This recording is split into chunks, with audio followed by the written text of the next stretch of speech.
سب سے پہلے تمام دوستوں کو السلام علیکم۔ شاہد خان افریدی کے بعد پشاور زلمی فاؤنڈیشن اور جاوید افریدی نے دل جیت لیے۔ ایسا عمل، ایسا اقدام کہ آپ بھی تعریف کرنے پر مجبور ہو جائیں گے۔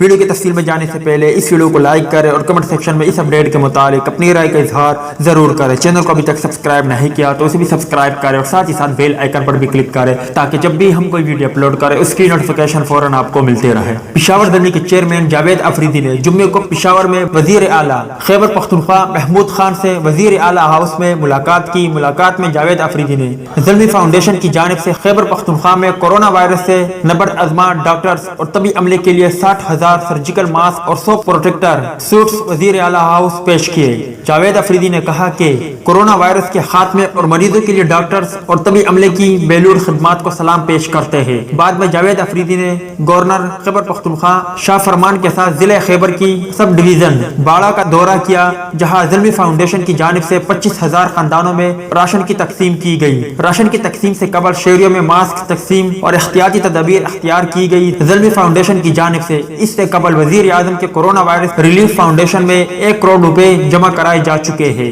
ساتھ ہی پشاور میں افغان مہاجرین کیمپ میں راشن بھی تقسیم کیا گیا۔ تو دوست، یہ تھی پشاور زلمی فاؤنڈیشن اور جاوید افریدی کے حوالے سے کچھ اپڈیٹ۔ امید کرتا ہوں آپ کو پسند آئی ہوگی۔ اس اپڈیٹ کے متعلق اپنی رائے کا اظہار کمنٹس باکس میں ضرور دیں۔